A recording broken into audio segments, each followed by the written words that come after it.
A mí me tenés muteada vos, Nahuel.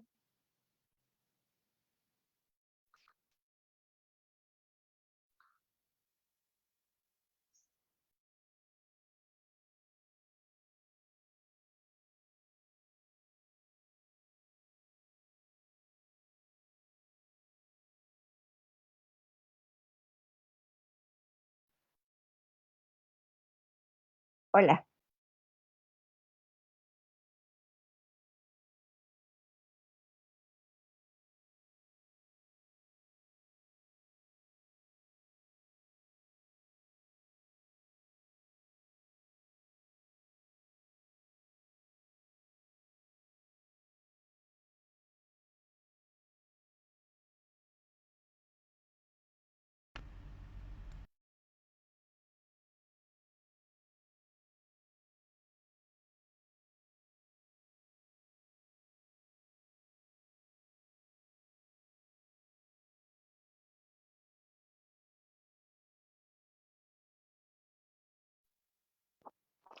Bueno, ¿les parece si vamos empezando mientras esperamos que se siga sumando más gente?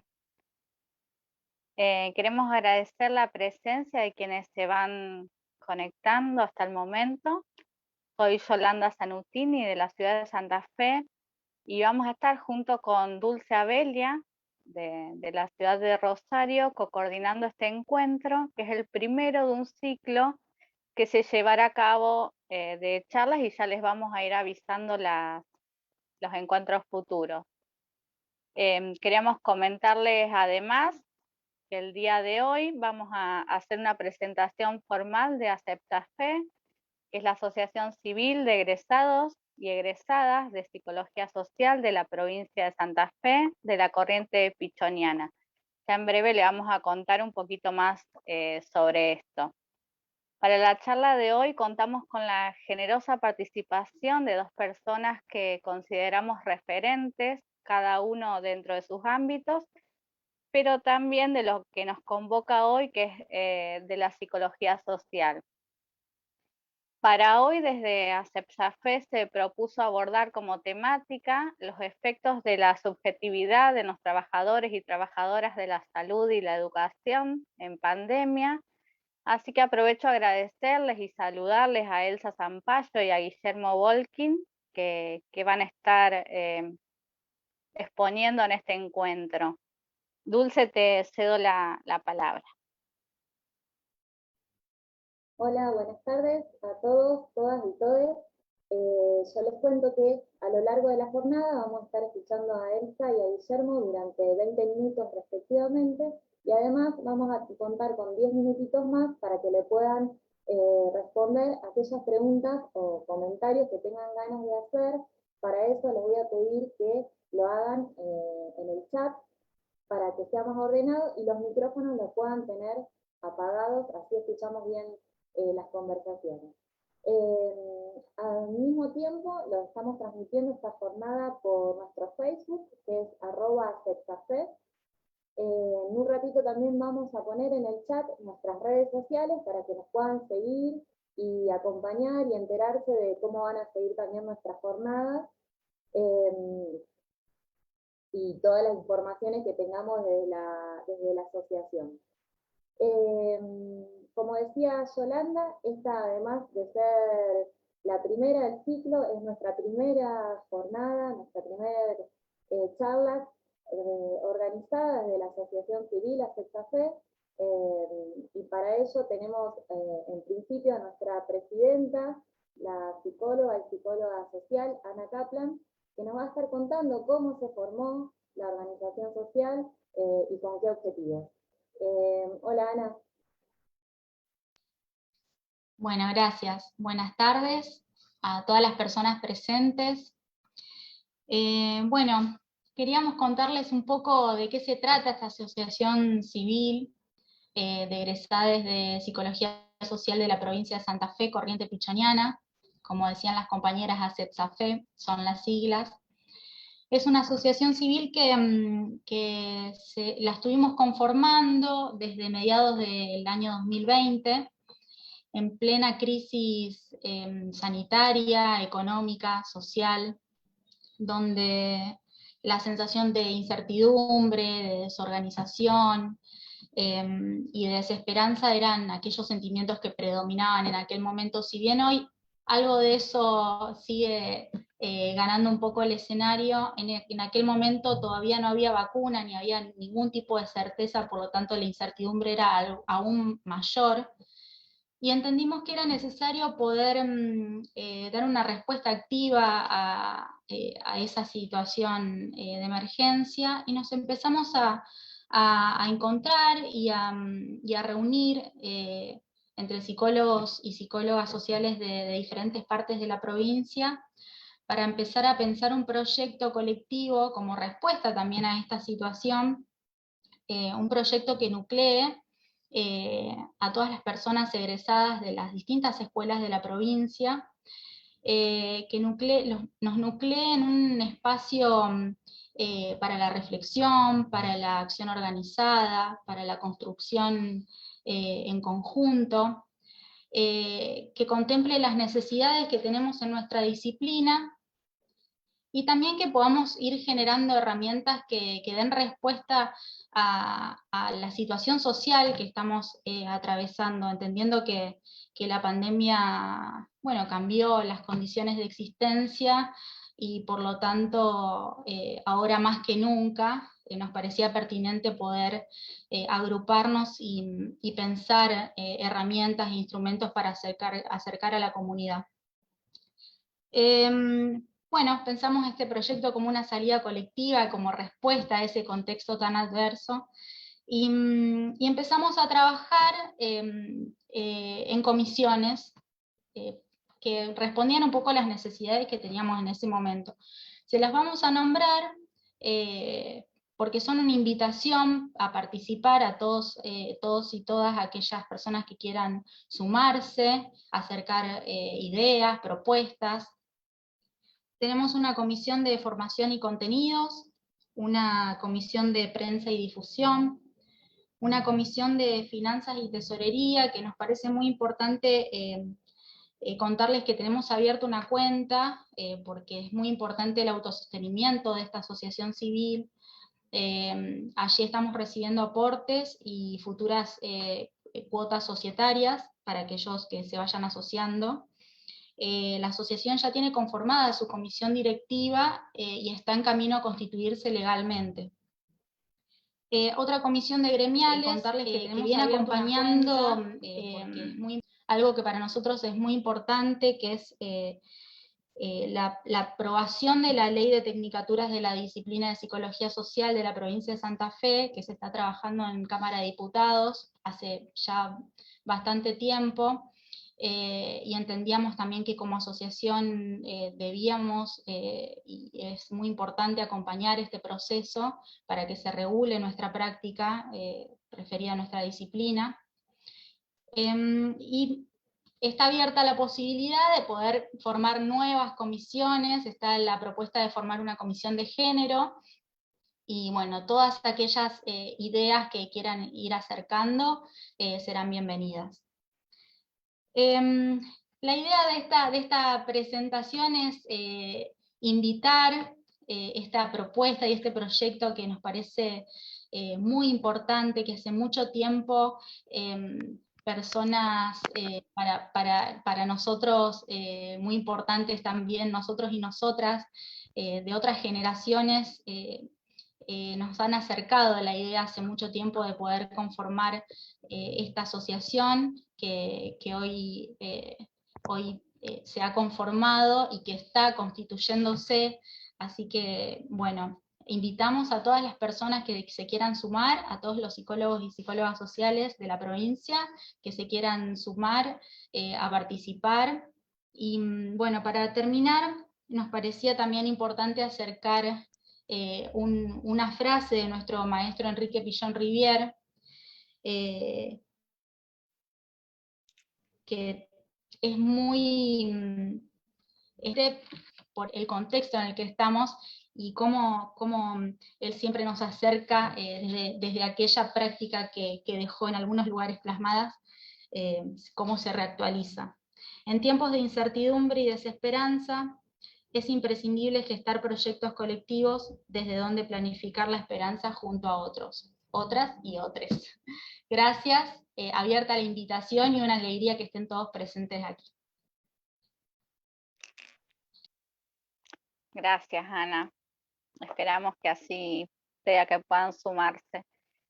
Bueno, vamos a darle entonces la palabra a Elsa Zampayo. Ella es secretaria general de CIPRUS, Sindicato de Profesionales Universitarios de la Sanidad, y que va a abordar la temática elegida desde los efectos en pandemia de los trabajadores y las trabajadoras de salud.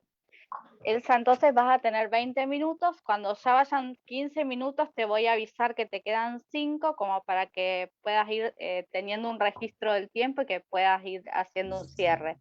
Seguido de esto entonces van a quedar unos 10 minutitos para que puedas dar respuesta a aquellas inquietudes que vayan llegando y que se te vayan pasando para poder responder.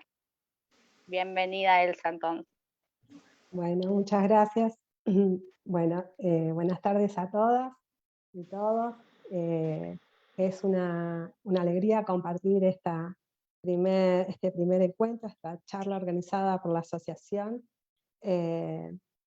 Y agradezco nuevamente la posibilidad de compartir algunas apreciaciones o algunas observaciones que hemos hecho desde nuestra tarea cotidiana en los centros de salud y hospitales en Rosario.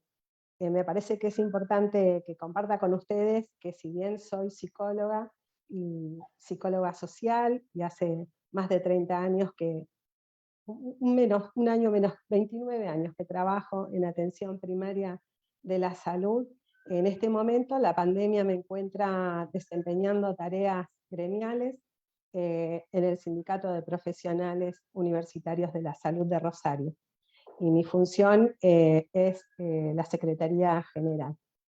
Desde esa experiencia, desde este lugar de trabajo, me parece que tomé como un recurso para poder ordenar y aprovechar lo que pueda compartir con ustedes, algunas fechas que me ayudaron a mí a situarme y a lo mejor también permite volver a repasar este proceso tan complejo que estamos transitando, esta situación sanitaria que tiene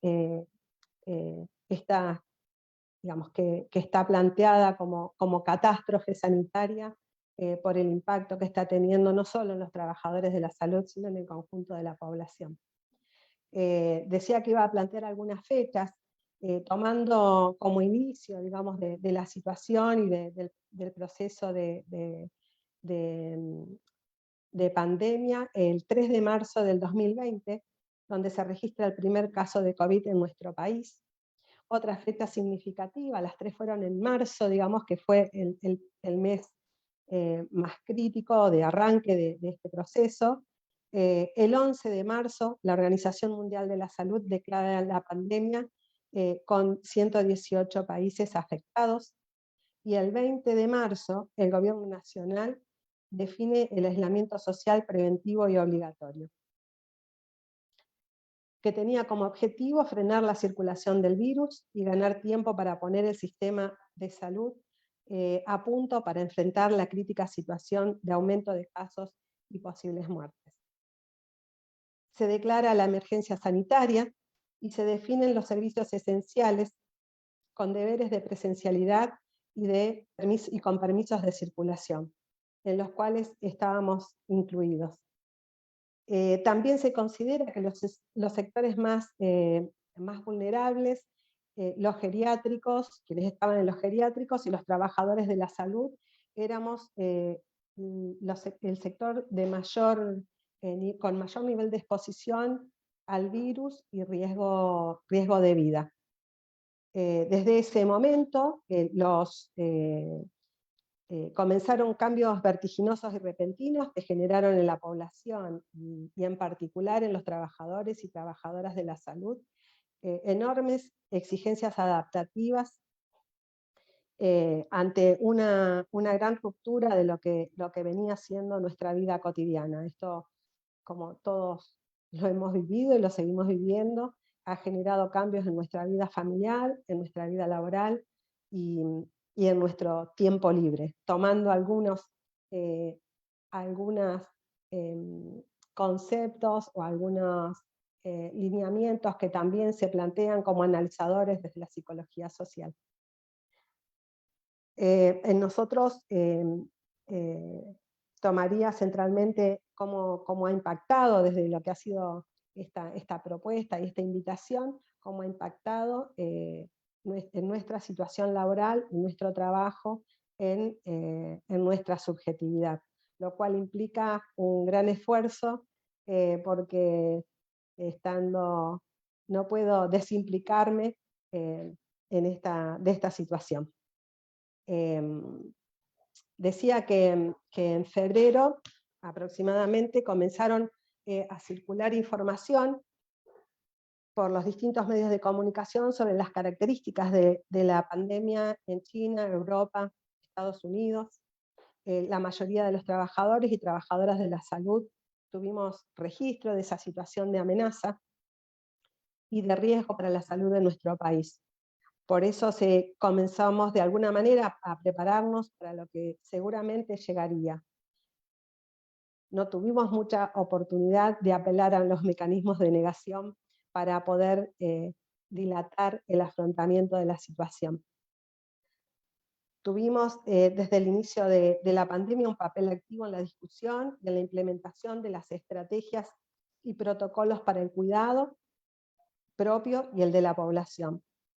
En Santa Fe no hubo comité de crisis, lo cual dificultó mucho esa situación de poder hacer y elaborar colectivamente y consensuar con el Ministerio de Salud las formas de cuidado que se fueron estableciendo. El clima que se vivía en ese momento era de mucho, en los hospitales y en los centros de salud, de mucha tensión, muy caótico y de gran transformación.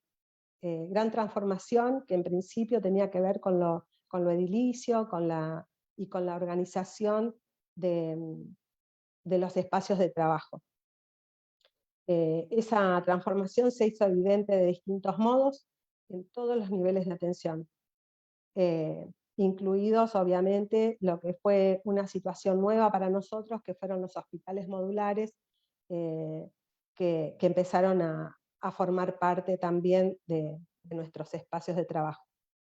Se estudiaron protocolos de cuidado y utilización de equipos de protección, se modificaron criterios de atención, de utilización de insumos, se organizaron servicios por burbujas, se corrieron camas, se levantaron hospitales de campaña, y se organizaron la atención de los hospitales COVID y no COVID.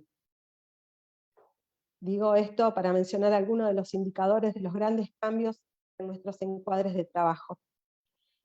Y también otro de los cambios fue en relación a los tiempos de nuestra tarea. Se trabajó a destajo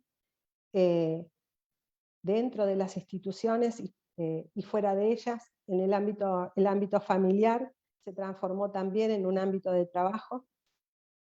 Se estudió mucho, se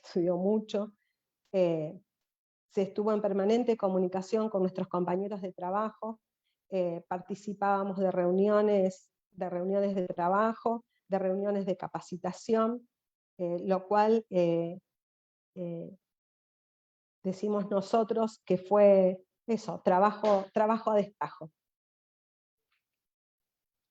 En ese momento, lo que nosotros entendemos como un momento de espera, ¿no? De espera, de tensa espera, de la llegada y del arranque de los primeros casos, el miedo y la incertidumbre eran los sentimientos principales.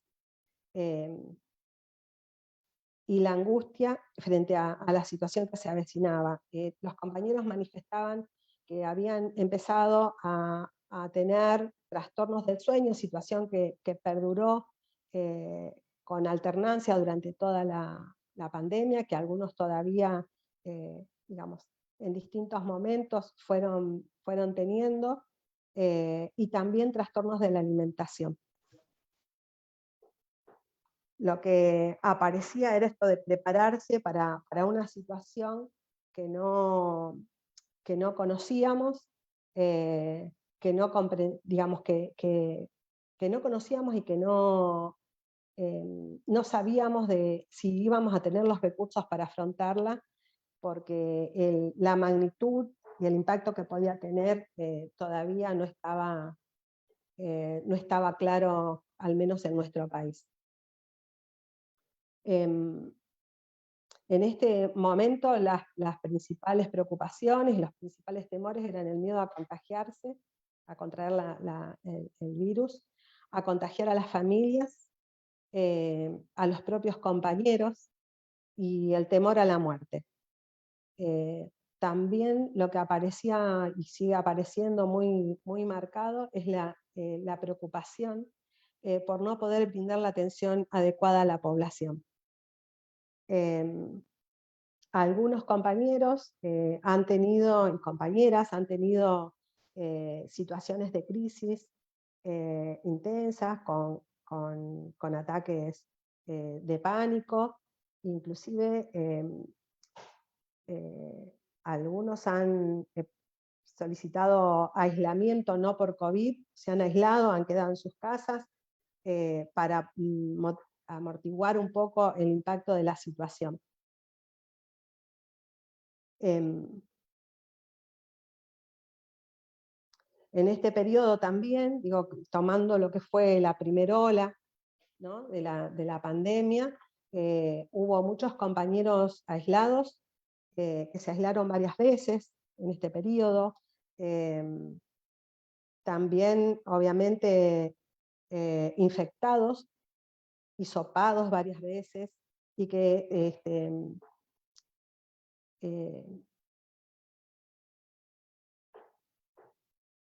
esas situaciones generaban y eran compartidas, digamos, cuando se transitaba la enfermedad, las angustias eran las mismas, digamos, que tenía la población, digamos, por más médico, por más enfermero, se vivían con mucha angustia y con mucha incertidumbre hasta que el proceso se terminaba, porque como sabemos, el COVID se inicia se inicia lentamente y abruptamente, tiene grandes definiciones, ¿no? Por lo tanto, eso, hasta que no se termina el proceso, genera mucha angustia. En la primera ola llegamos a tener alrededor de 54.000 compañeros infectados y más de 300 fallecidos. Por eso la segunda ola, digamos, además de estos sentimientos que yo planteaba, con los que nos fuimos encontrando, la segunda ola nos encuentra con un nivel ya de cansancio muy importante. En nuestra provincia, digamos, el tiempo que se había tomado para poner el sistema a punto no fue utilizado para eso.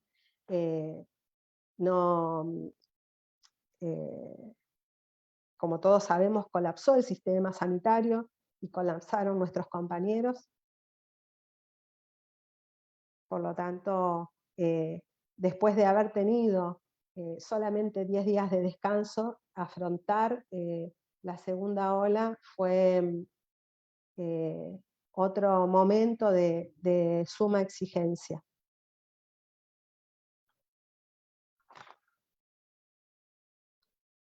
Al final de la primera ola, ese cansancio físico y mental, como decía, se hizo más evidente, y lo que surgió también fue que disminuyó de alguna manera al finalizar el año pasado los niveles de temor y de angustia, porque ya habiendo transitado la primera ola, había más experiencia, teníamos más experiencia en cómo manejarnos, ya la mayoría de los compañeros se había infectado, había pasado la enfermedad, y a la vez otro de los aspectos es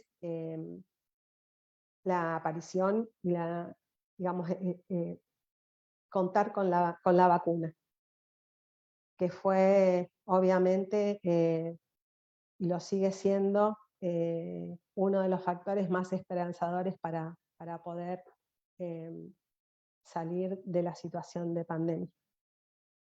No sé si de pandemia, porque es demasiado ambicioso, pero al menos poder tener controlada la situación sanitaria. Bueno, la nueva cepa de Manaus afectó principalmente a los jóvenes. Los adultos mayores ya contaban con una aplicación, al menos cuentan con una aplicación al menos de la dosis de la vacuna, y la mayoría de los trabajadores ya tenemos las 2 dosis. Lo que predominó fue en nuestro sector la rápida adherencia y aceptación de la vacuna. No hubo dificultades para poder inscribirse y ser vacunados. Sí, la dificultad fue que la vacuna fuera para todos los trabajadores de la salud.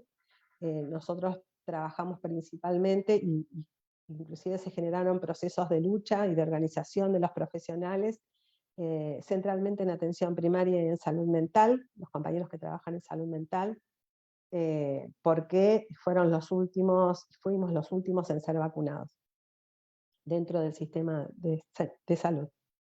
En ese momento la vertiginosidad que volvió a ponerse en evidencia por el aumento de casos y por la gravedad, digamos, la velocidad, la gravedad, y lo nuevo era el impacto de que fueran tan jóvenes los pacientes que llegaban a los hospitales. Eso, Elsa, perdón, pero sí. te quería avisar que te quedan 5 minutitos. Bueno, digo, eso fue un factor que también generó gran impacto en los compañeros. Digo, a grandes rasgos, en esta segunda ola se empezaron a utilizar protocolos de última cama, lo cual fue para los compañeros una nueva exigencia, una nueva situación generadora de mucha angustia, porque a la vez se generaba como nuevo, que afectaba a varios miembros de una familia, y que en el momento de dar los informes o de definir a quién brindarle una cama o no, los compañeros muchas veces solicitaban acompañamiento de los psicólogos, de los servicios, para poder enfrentar esas situaciones. Quiero, para ser sintética, plantear que en principio intentar hacer este resumen ha sido de mucho esfuerzo, como se imaginarán, por estar implicada en este proceso, porque todavía no hemos tenido el tiempo para elaborar una situación de tan alto impacto en la vida de todos nosotros, y particularmente como trabajadores de la salud. Lo que quiero remarcar es que los trabajadores de la salud hemos estado en la primera línea para enfrentar la pandemia, y hemos estado en primera línea de las luchas por defender la salud pública, porque se garantice la atención a la población, y en la denuncia de que los gobiernos no se han hecho cargo de garantizar el presupuesto necesario para enfrentarla. A la fecha, los trabajadores de la salud estamos con bajos salarios, precarizados y con pluriempleo, igual que cuando empezó la pandemia, mucho más agotados, con niveles de estrés tremendos, y donde en realidad cuando se cursó el COVID, cuando los compañeros cursaron COVID, se dieron altas clínicas teniendo en cuenta los síntomas físicos, pero nunca se consideraron y se atendieron a los síntomas psíquicos y psicológicos de atravesar el COVID y también de estar atendiendo en estas condiciones de pandemia. Lo poco que se garantizó, lo garantizaron los propios compañeros de los servicios de los hospitales, de los servicios de salud mental, que organizados atendían a sus propios compañeros, con lo que quienes estamos acá podemos comprender lo que significa en relación a no poder tener la distancia necesaria como para poder hacer una intervención, y hasta si lo miramos con mucha atención, es hasta poco ético obligar y plantear y proponer que los compañeros psicólogos atiendan a sus propios compañeros, por estar afectados por la misma situación. Por lo tanto, digo, necesitamos, los gobiernos siguen en deuda con los trabajadores de la salud, siguen en deuda con la población, y haberla transitado, creo que podemos decir que los trabajadores de la salud hasta ahora hemos cumplido nuestra tarea. Ha predominado la solidaridad, ha predominado la cooperación, el compromiso humanitario de todos los trabajadores de la salud con nuestra población, y eso creo que nos va a fortalecer para afrontar un camino que hace tiempo venimos sosteniendo, que es este de defender la salud pública, de luchar por un sistema de salud único, gratuito, igualitario y de calidad, por las mejores condiciones de salud para la población y mejores condiciones para los trabajadores, que para nosotros nunca estuvieron separadas, siempre fueron unidas. La lucha por nuestras condiciones de trabajo, por mejorarlas y mejorar la salud de la población.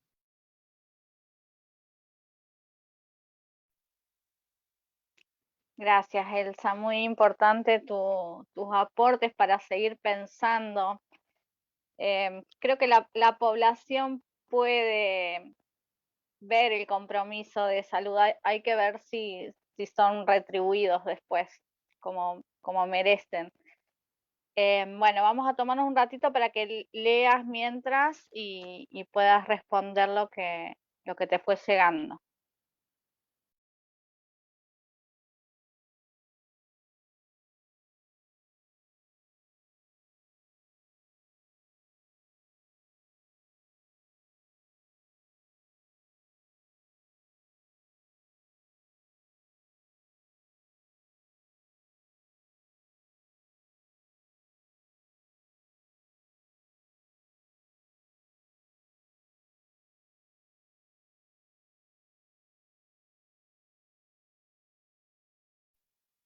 Cuando quieras, ¿eh?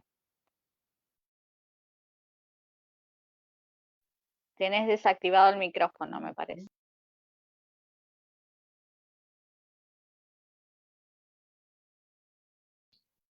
Lo tiene que desmutear Nahuel. Nahuel, por favor.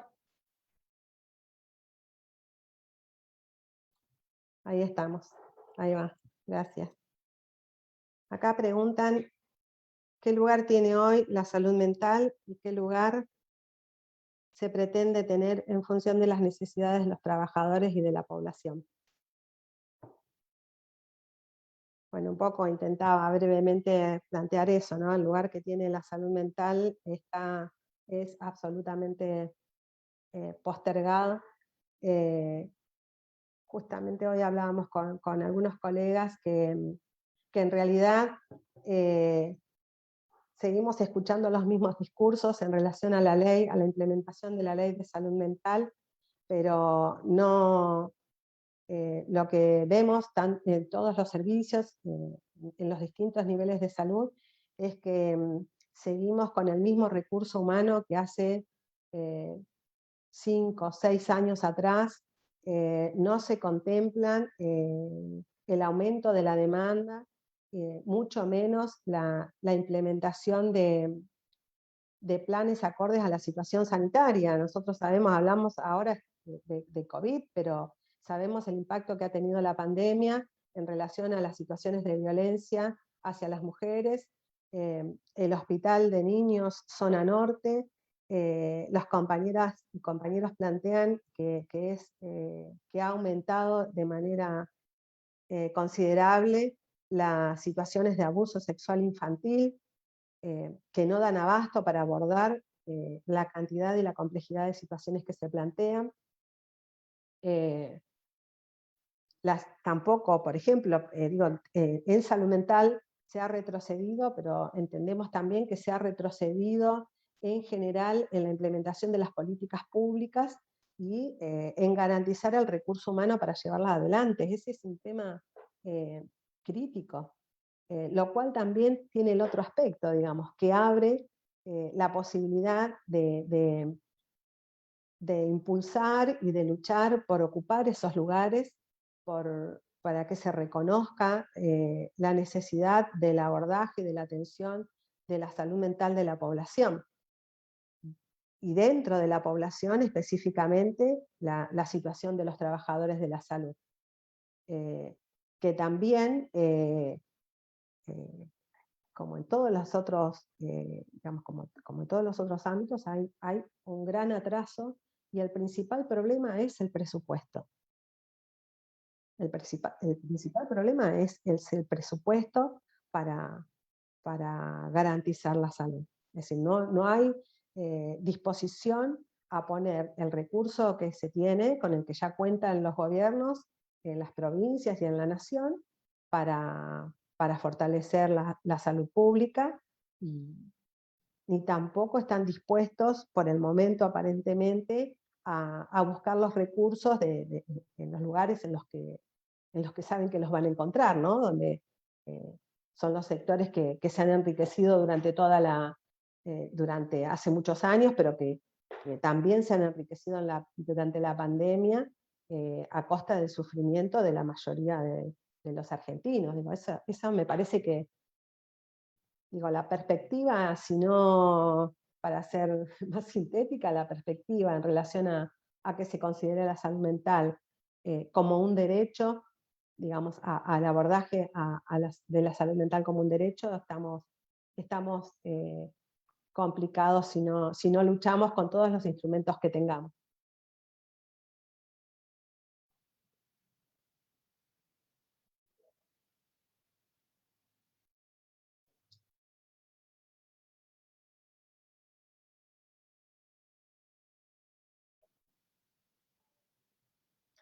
Bueno, acá preguntan cómo pensamos afrontar los efectos psicológicos de la pandemia.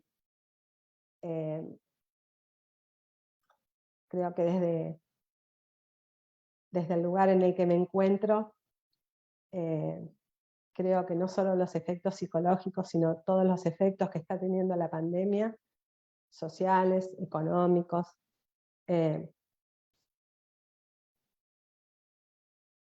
tienen que ser con lucha, con organización, con espacios de encuentro, con espacios que nos permitan ir viendo cuáles son las necesidades, ¿no?, que se van a ir planteando. Si nosotros tenemos en cuenta que hay más de 100.000 muertos en nuestro país por la pandemia, la verdad que vamos a tener que ponernos a pensar todos cuáles van a ser las estrategias sanitarias y cuáles van a ser los recursos con los que vamos a poder elaborar, sanar, transitar los duelos, que de alguna manera ya los estamos transitando. Entiendo que para eso vamos a necesitar mucho acompañamiento, mucho apoyo, y estamos todos incluidos en esta afectación. Por lo tanto, cada uno con sus instrumentos, con sus recursos, con sus especificidades, podrá ir viendo de qué manera vamos a procesar. Creo que la mejor manera es con proyectos es construyendo proyectos colectivos, es buscando los instrumentos para cambiar las causas que generan que estemos transitando esta pandemia y que no todos la transitemos de la misma manera. Bueno, Elsa, muchísimas gracias por participar. La verdad que es muy importante tus aportes para poder pensar y transitar este complejo momento que estamos aún transitando. Si bien, como decía Ana al principio, hay algunos signos de esperanza, esto todavía va a continuar. Ahora vamos a darle lugar a Guillermo Volkin, que es de la provincia de Buenos Aires. Él es docente y licenciado en Ciencias de la Educación, psicólogo social y director de escuela. Hola, Guillermo. Bueno, primero, muchas gracias por la convocatoria. Saludo efusivamente la organización de la asociación. Esta psicología social tiene un largo reconocimiento social, pero que no se corresponde con el reconocimiento profesional en muchos ámbitos y por ende tampoco se la considera una actividad remunerada o la necesidad de ser remunerada. Por lo tanto, toda lucha gremial en relación a lograr que este rol sea reconocido como parte del campo de la salud mental es imprescindible, y cuanto más organizaciones la peleen y esas organizaciones hermanas se pongan de acuerdo, seguramente nos encontraremos en una situación diferente a la que hoy estamos, y es muy importante no solo para la psicología social, sino también para la cantidad de egresados de estas escuelas que sin duda requieren instalarse dentro del sistema de salud desde un lugar reconocido profesionalmente. También es una gran responsabilidad estar hoy con ustedes, no solo por el inicio, por la inauguración, sino también porque el área de educación, para mi gusto, es un área privilegiada para la intervención de la psicología social, es decir, la cantidad de aspectos que implica la institución educativa, sus habitantes y demás, es fundamental. Y lo demuestran una gran cantidad de intervenciones y de trabajos que tenemos alrededor de la institución educativa. Yo quisiera comenzar con una anécdota absolutamente reciente, o sea, de ayer, donde se reintegran estudiantes secundarios. Un aula de segundo año con su profesora de literatura, y que luego de los acostumbrados saludos comienzan las preguntas. Profesora, en esta burbuja que ahora estamos, ¿vamos a seguir hasta fin de año? Bueno, creo que sí, pero no sé, quizás no. ¿Y vamos a estar todos juntos en algún momento? Parece, pero todavía no sabemos, no está resuelto. ¿Las clases van a ser presenciales todas o también vamos a tener algo remoto? Bueno, probablemente algo de remoto haya, pero no sabemos muy bien. Es decir, la profesora salió y dijo, creo que lo que más dije es no sé. Es decir, claramente estaba esta anécdota real absolutamente, expresa qué es lo que sucede con ese lugar asignado al saber, ¿no? Es decir, ese lugar en donde se supone que hay certezas o cierto grado de certezas, que hay una cierta previsibilidad, que hay regularidades. Bien, la respuesta a todo eso es no sé. Es decir, no es difícil poder plantear la continuidad digamos, de las certezas, las regularidades, aquello conocido. Y De hecho, entonces, debemos reconocer que se han movido las referencias, es decir, eso que nos y los organizaba no existe. O mejor dicho, ha tenido una reconfiguración que está lejos del lugar y el modo en que estaba prepandemia. En definitiva, yo entiendo que eso lo que muestra es que el contrato educativo explícito e implícito entre las familias, estudiantes y la institución educativa implosionó. Es decir, ese contrato que nadie se lo ponía a reflexionar muy profundamente porque se ejercía de manera espontánea, ¿no? Es decir, no está. ¿No? Mejor dicho, está de un modo que no es el conocido, o se expresa de un modo que no es el conocido, ¿no? Es decir, que ese contrato, que es la delegación formativa en una institución, en una organización especializada, se ha modificado. Ese espacio conocido es un espacio físico específico, no está. Y si hoy está, tampoco es el mismo porque es un espacio físico regido por protocolos sanitarios, que obliga a la reconfiguración absoluta de ese espacio, ¿no? El tema del distanciamiento, el tema de la cantidad de personas por metro cuadrado, la circulación diferida, es decir, la falta de contacto, es decir, el rasgo del espacio conocido está totalmente alterado. Los horarios fijos, si todo el mundo sabía a qué hora ingresaba, a qué hora salía, cuántos días, 5 días a la semana, hoy no están. Primero porque, digamos, estos protocolos sanitarios obligan a una organización en donde hay alteración de los horarios de ingreso, de los horarios de egreso, porque a su vez la cantidad de tiempo del dictado de las asignaturas es diferente en virtud del desdoblamiento de las burbujas. Los cambios, o sea, si toca remoto, ya sea por aislamiento o porque una disposición, un decreto nacional o provincial lo estipula, esos horarios se modifican.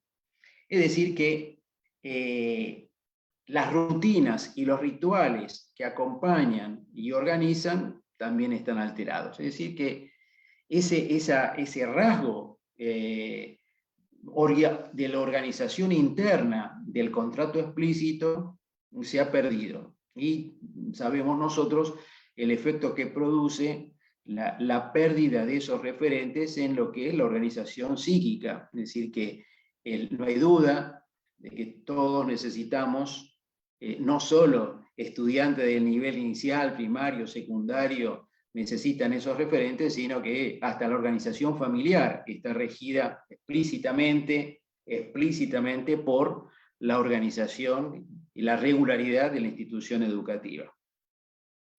Es decir, que a los sujetos que habitamos las instituciones educativas y a las familias de esos sujetos, el modo de funcionamiento de la institución escolar no solo conlleva llevar adelante la práctica y tener la práctica de la formación específica, sino también constituye un organizador externo absolutamente imprescindible para la estructuración interna, ¿no?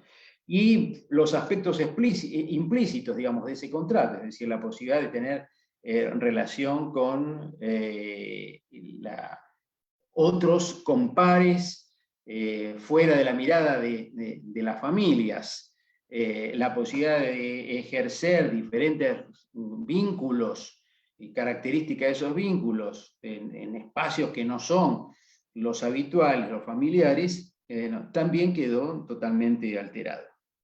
La pregunta sería si el reconocimiento, digamos, si en realidad el reconocimiento de esta alteración, o sea, si lo que yo llamo como la implosión y la modificación de este contrato, la desarticulación, es reconocido, ¿no? Es decir, ¿cuánto reconocimiento hay a esta alteración, ¿no? Es decir, ¿cuánta conciencia real, digamos, tenemos? La pandemia es un gran analizador, y ese analizador pone al rojo lo preexistente. Yo entiendo que podemos ver ese analizador a través de un trípode que constituido alrededor de 3 aspectos: la representación de la institución educativa, la expectativa que se genera con respecto a la institución educativa y la realidad. Es decir, una representación tiene que ver con la interiorización de una práctica y a su vez de aspectos ideológicos y la expectativa social que hay con respecto a esa práctica. Entonces, entre estos 3 aspectos, que es la de la representación, la de la expectativa y la realidad, la pregunta es, bueno, ¿y en qué posición, en qué lugar quedó el docente en este trípode, ¿no? Es decir, cómo quedó ubicado el docente en este trípode? Yo creo que el arranque de la pandemia con la ASPO comienza la confusión, ¿no? Es decir, confusión generada desde los organismos nacionales, ¿no? Lo primero que se dijo, se habló de continuidad pedagógica. O sea, estaba todo cerrado, estábamos en ASPO, y las 2 únicas instituciones que iban a funcionar eran la sanitaria, por supuesto, y la educativa. Pero como la educativa no se podía, porque el aislamiento iba a ser de modo virtual. Por lo tanto, se habló de continuidad pedagógica. Ya eso es un concepto absolutamente errado, porque si estamos diciendo que este contrato explícito estaba absolutamente alterado, yo digo implosionado porque eso se derrumbó, digamos, ese contrato. ¿Por qué se hablaba de continuidad pedagógica? Bueno, se hablaba de continuidad pedagógica porque se difundió y se instaló, o se quiso instalar una idea de que los recursos tecnológicos iban a permitir pasar, como de una manera casi diría yo, mecánica, de la presencialidad a la virtualidad.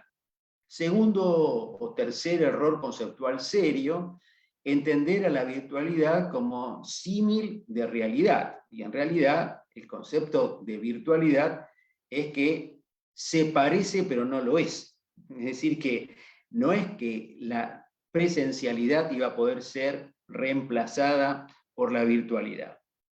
Sin embargo, esta idea tuvo un efecto importante, es decir, que todo continuaba, o sea, se generó toda una sensación de que todo continuaba y que, por supuesto, los que iban a continuar, ¿quiénes eran? Los trabajadores de educación, es decir, las personas encargadas de llevar adelante esto desde ese lugar.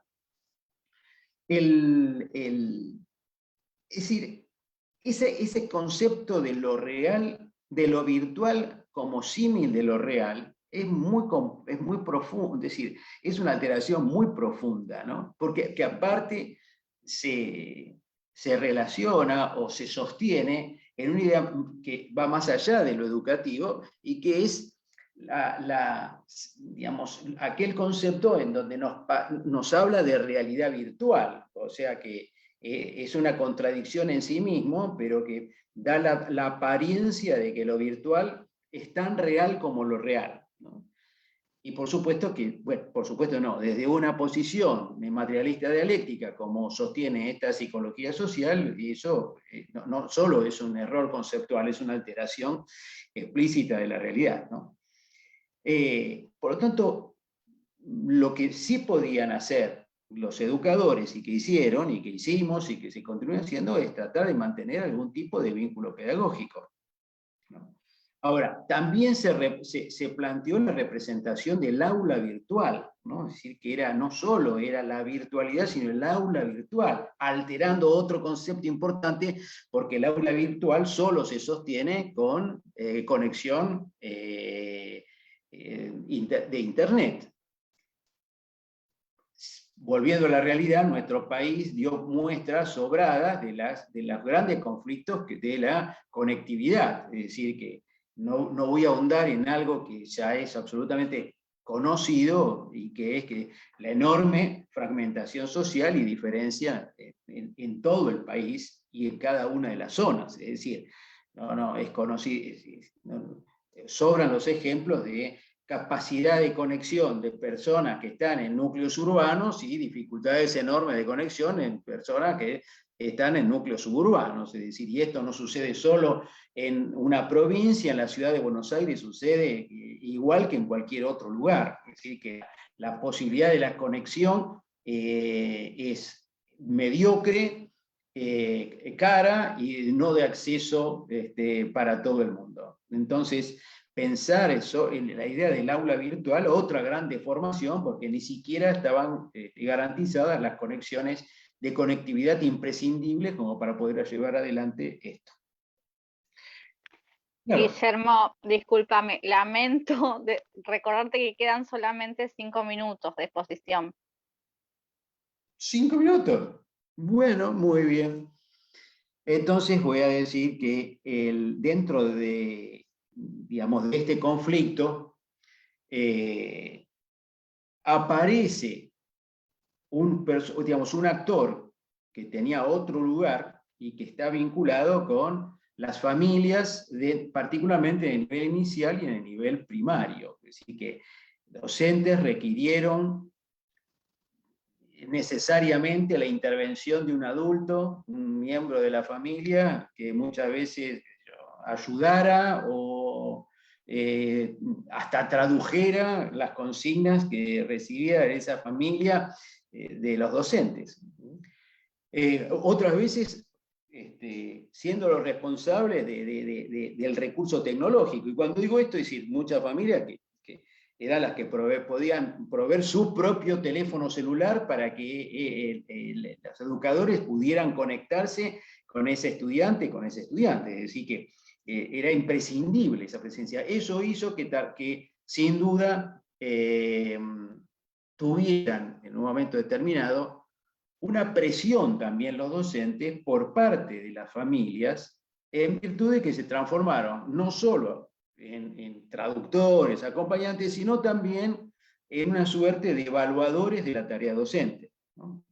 Entonces los docentes han terminado siendo y son la intersección de tensiones diversas, ¿no? Estas tensiones en un escenario de amenaza, ¿no? Porque, por ejemplo, una de las tensiones serias es, bueno, si el trabajo a distancia, yo lo llamo trabajo remoto, nunca trabajo virtual, el trabajo a distancia tiene el mismo efecto que el trabajo presencial. No podría nunca tener el mismo efecto el trabajo a distancia que el trabajo remoto, que la tarea presencial.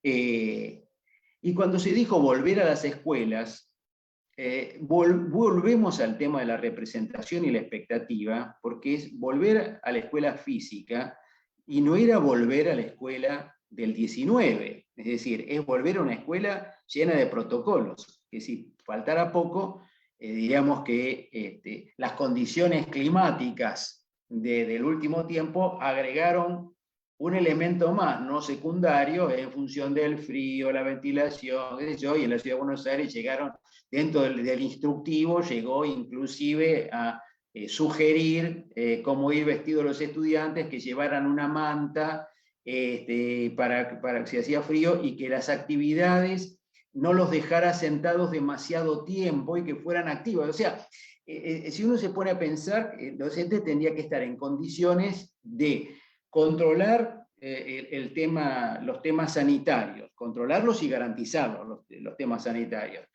mantener una tarea en condiciones absolutamente inconvenientes, o sea, poco favorables. Producir resultados de aprendizaje que sean reconocidos también por la familia, garantizar que esos resultados van a ser efectivos. Bien.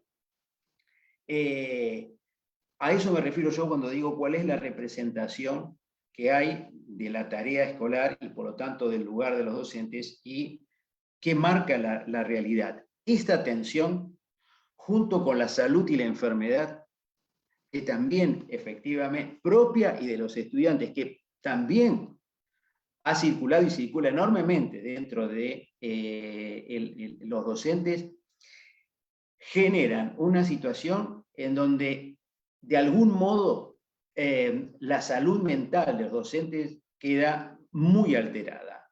Primero porque mantener su tarea en estas condiciones, vuelvo al principio, del no saber, o sea, de la incertidumbre, es complejo, porque los demás piden certidumbre. Mantener la salud en condiciones en donde aún hay circulación importante del virus es muy complejo.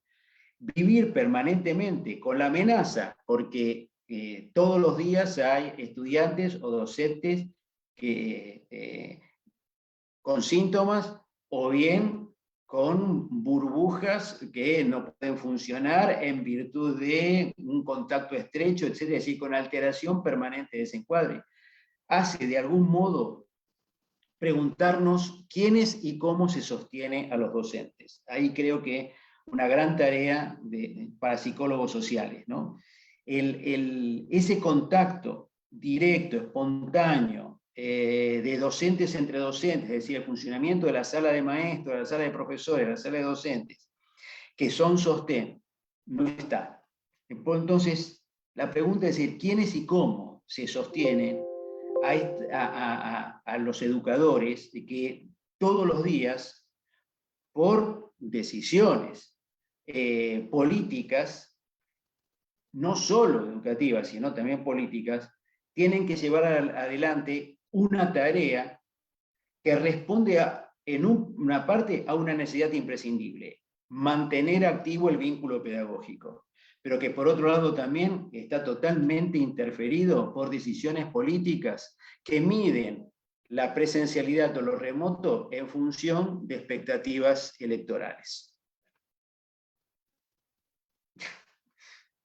He tenido que cortar, no pensé que ya estaba en los 15 minutos. Bueno, ahora igual, Guillermo, te van a estar pasando las preguntas que hicieron en el chat. Y voy a aprovechar también este ratito, mientras Guillermo piensa, para leer algunos de los comentarios que mandaron. Por ejemplo, Eliana de Mendoza, que nos manda que les mandamos un cálido abrazo desde la Asociación Civil Corriente Pichoniana de Mendoza. En este inicio, con esta experiencia de encuentro, nos nutren para continuar un pensamiento y acción en favor de las necesidades y salud de nuestro pueblo. Bien. Daniela Hortensia Cabrera dice, la pregunta es la respuesta a la necesidad de situarse de los alumnos, y el docente también. Y Elba del Campo dice, trabajo en un hospital privado, he visto cómo impacta esta situación en la subjetividad, en lo físico, en la conducta, mirada triste, ojeras, el otro como amenaza, irritabilidad, miedo, saturación de trabajo. Bueno, esos fueron algunos de los comentarios que fueron dejando. Ahora igual le vamos a dar un ratito a Guillermo para que responda a las preguntas que hicieron. Tengo acá una.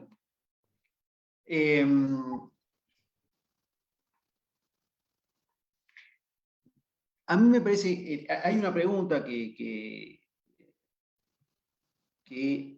alude a decir qué cosas dejamos atrás y cuáles consideramos que son importantes conservar, cuáles podrían ser los nuevos referentes. Efectivamente, como dije inicialmente, digamos, es un analizador y la pandemia, o lo podemos tomar como un analizador, y yo creo que han mostrado la posibilidad de repensar la educación. O sea, creo que es imprescindible. O sea, también tomar en cuenta lo sucedido para repensar la educación. Es decir, para mi gusto, se han probado otras estrategias, se han incorporado recursos que por ahí no eran habituales.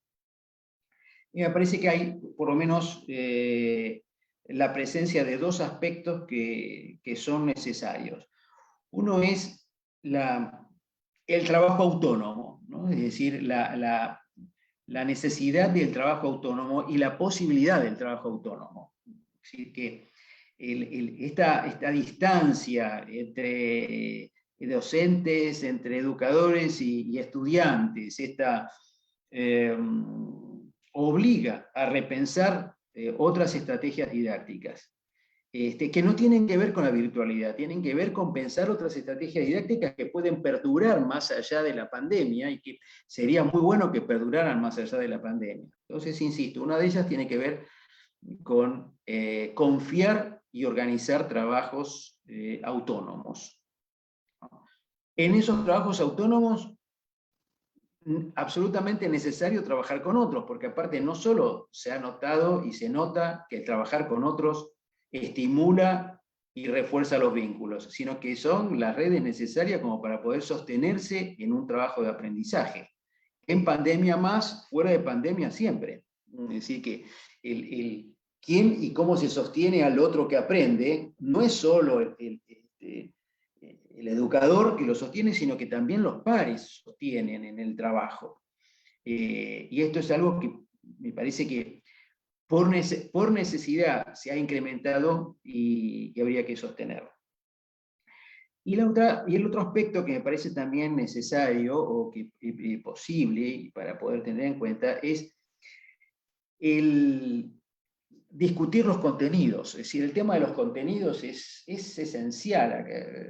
Acá se ha hablado de bueno, los docentes tienen y todos, las familias, los docentes tienen una gran inquietud sobre, y los propios estudiantes, ¿cuánto aprendí? ¿No? Es decir, ¿cuánto logré aprender en estas modalidades, en este tiempo? ¿Cómo sé yo que sé? ¿No? Y eso pone al rojo dos cuestiones. Una tiene que ver con los contenidos y otra tiene que ver con el criterio de evaluación. Es decir, ¿por qué? Porque muchos educadores no han querido calificar, ¿no? Porque es riesgoso en el sentido de cuántos elementos tiene para poder calificar a alguien. Y en realidad el problema no es la calificación, el problema es hasta qué punto yo registro mi aprendizaje, ¿sí? ¿Cómo hago para tener elementos que me permitan registrar mi aprendizaje? Es decir, ¿cómo evaluar? Que no es calificar, es decir, ¿cómo puedo dar cuenta yo, estudiante, y cómo puedo dar cuenta educador de un estudiante de su proceso de trabajo? Entonces, creo que es elemental volver a pensar esos criterios por fuera de la idea de, bueno, recordé tanto que no sé cuánto aprendieron, y por lo tanto les va a quedar un gran vacío, y ponerse a pensar realmente cuáles son los contenidos que son fundamentales, cómo abordarlos, sobre todo cuando el recurso de la presencialidad está ausente o semiausente, ¿no? Es decir, nos obliga a repensar el contenido y nos obliga a repensar con cuántos recursos cuenta el otro como para poder entender algo que no es sostenido desde la pregunta, repregunta y superrepregunta del otro, ¿no? Es decir, es la típica experiencia de docente-estudiante, en donde, bueno, el docente mide en función de las preguntas que le va haciendo los estudiantes, cuánto entienden de lo que van diciendo. Acá, que no había esta posibilidad de conexión regular, tuvo que ser suplida por otros recursos. Entre ellos, ponerse a pensar cómo hacer para que ese contenido pueda ser aprendido por alguien que no está en presencialidad. Y la otra pregunta dice que cómo se va a dar el proceso de aprendizaje en la recuperación de la presencialidad. Es decir, yo creo que la recuperación de la presencialidad es imprescindible, y si hay algo que deja esta pandemia, es decir, antes de la pandemia se establecieron como 12 puntos de cambio en relación a la educación. Y uno de ellos, muy mencionado, fue el lugar casi secundario del educador en el proceso de enseñanza, ¿no? Es decir, el educador como un acompañante, el educador como un orientador, el educador como... Hoy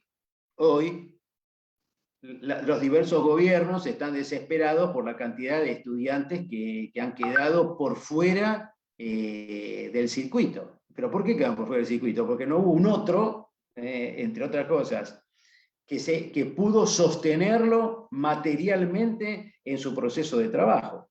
Es decir, que si hay algo que dejó fue la ratificación de la necesidad de la presencialidad, digamos, y del lugar del educador, no solo como enseñante, sino, insisto, quien ayuda, sostiene, reconoce el proceso de trabajo del otro. Creo que hablar de presencialidad también depende de cómo va a ser y cómo está haciendo esta vuelta a la presencialidad. Hoy es muy compleja, y en la ciudad de Buenos Aires hay una enorme discusión, porque mientras que las publicidades de la ciudad hablan del distanciamiento, adentro de las escuelas se está proponiendo que no haya que no haya burbuja, o sea, un solo curso, y por lo tanto dinamita el 1,5 metros de distancia. Acá tengo una pregunta más.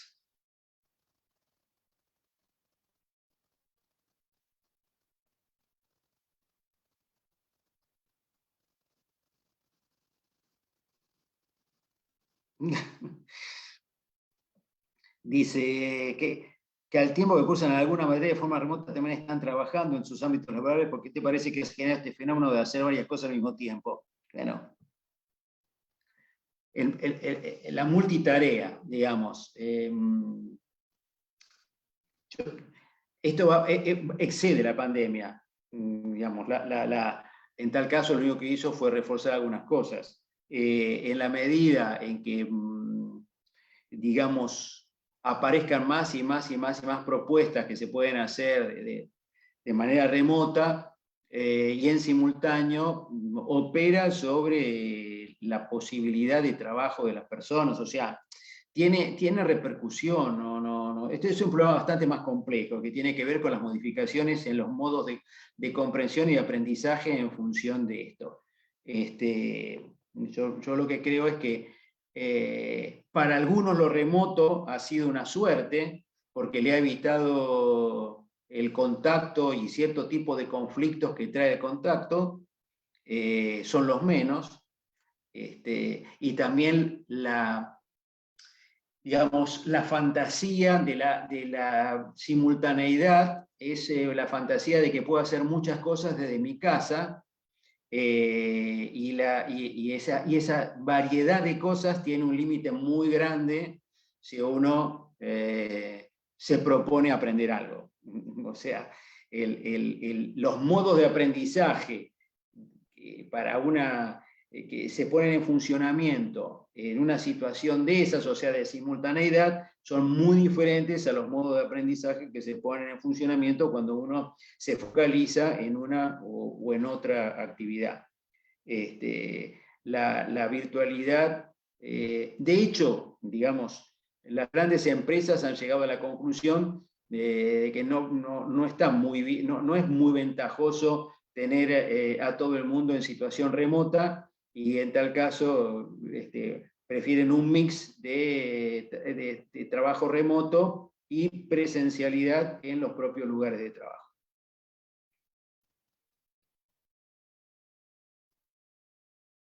Bueno. Bueno, hasta acá entonces. Pensaba en ambos casos que siempre fueron precarizados trabajadores tanto de salud como de educación previo a la pandemia, entonces son cosas que lejos de solucionarse se han profundizado en este tiempo.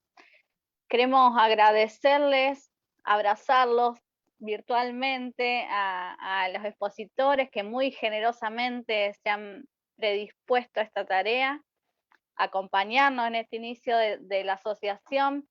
No queremos abusar de su buena voluntad, pero seguramente los vamos a seguir convocando en otro momento más adelante, los vamos a dejar descansar un ratito.